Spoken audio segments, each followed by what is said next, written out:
Assalamualaikum warahmatullahi wabarakatuh. Perkenalkan, nama saya Eva Nurasana dengan NIM 2102011110169. Jadi di sini saya ingin menjelaskan mengenai fatwa dalam sejarah.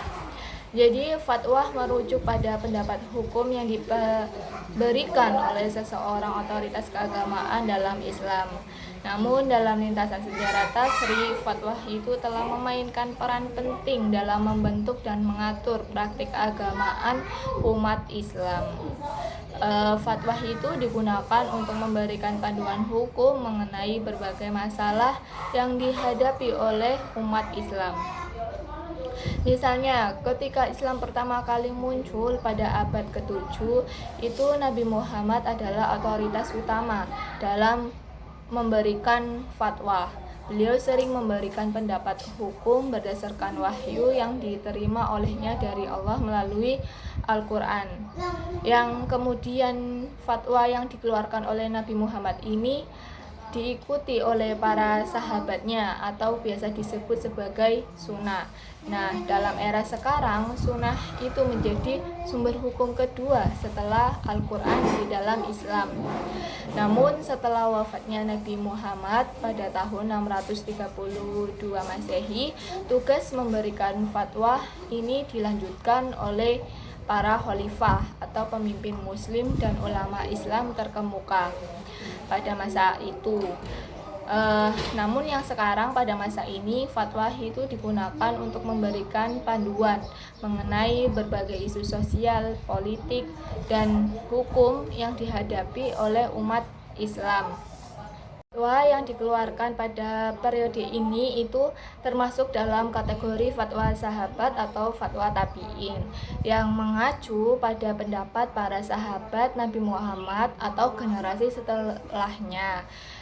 Selama berjalannya waktu, selain pendapat para sahabat dan ulama terdahulu, perkembangan fatwa juga melibatkan pandangan dari berbagai ulama Islam di berbagai wilayah. Misalnya dalam lintasan sejarah Tasri, perkembangan dan kemajuan di bidang ilmu pengetahuan dan teknologi ini memberikan tantangan baru yang memerlukan fatwa yang lebih relevan dalam menghadapi isu-isu kontemporer yang terjadi pada saat itu. Menurut beberapa ulama, untuk menangani hal tersebut itu diperlukan ijtihad atau penafsiran hukum yang memberikan fatwa yang sesuai dengan perubahan zaman yang terjadi. Oleh sebab itu, pandangan dan fatwa ulama yang lebih kontemporer juga menjadi bagian dari lintasan sejarah Tasri. Namun selain itu, fatwa juga dapat digunakan untuk memberikan solusi dan dapat digunakan untuk memainkan peran politis yang signifikan dalam sejarah Tasri. Di sini pemimpin muslim itu sering menggunakan fatwa untuk mencapai tujuan politik mereka atau untuk mempengaruhi opini publik. Contohnya ketika perang salib.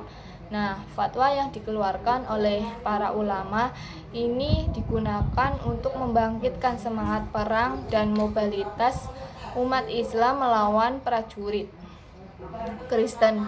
Namun dalam lintasan sejarah Tasri ini terkadang sering terjadi perbedaan antara ulama yang satu dengan ulama yang lainnya dalam memberikan sebuah fatwa. Nah, perdebatan tentang masalah hukum dapat terjadi dan dapat memunculkan berbagai kesimpulan yang berbeda mengenai fatwa itu tersendiri. Di sini juga ada beberapa faktor yang mempengaruhi berubahnya fatwa pada zaman sekarang dengan zaman dahulu. Yang pertama adanya perubahan tempat. Tempat di sini terdapat bermacam-macam tempat di pedesaan berbeda dengan perkotaan. Tempat yang bersuhu panas berbeda dengan yang bersuhu dingin. Perubahan iklim tempat yang bercurah hujan tinggi berbeda dengan yang bercurah hujan rendah. Yang bersalju, tempat yang berkependudukan muslim mayoritas berbeda dengan yang berpenduduk muslim minoritas. Yang kedua ada perubahan waktu. tertentu. Yang dimaksud dengan perubahan waktu ini bukan perpindahan dari tahun tertentu ke tahun yang lain. Namun yang dimaksud di sini itu ialah perubahan manusia seiring dengan waktu. Terus yang ketiga, faktor yang ketiga itu adanya perubahan kondisi.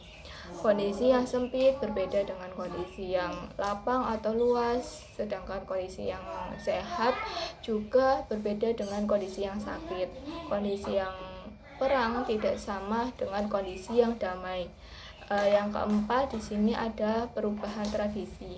Yang dimaksud dalam perubahan tradisi ini ialah kebiasaan yang dilakukan banyak orang dan berlaku secara terus-menerus itu telah memberikan mereka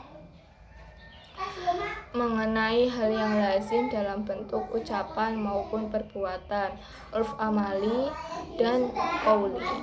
Jadi dalam sejarah lintasan tasri ini yang pertama, fatwa itu adalah pendapat hukum yang diberikan oleh seorang mujtahid atau ahli hukum Islam yang berkualifikasi untuk mengeluarkan fatwa berdasarkan interpretasi hukum Islam dari sumber-sumber utama seperti Al-Quran, hadis, ijtihad, dan prinsip-prinsip fikih lainnya.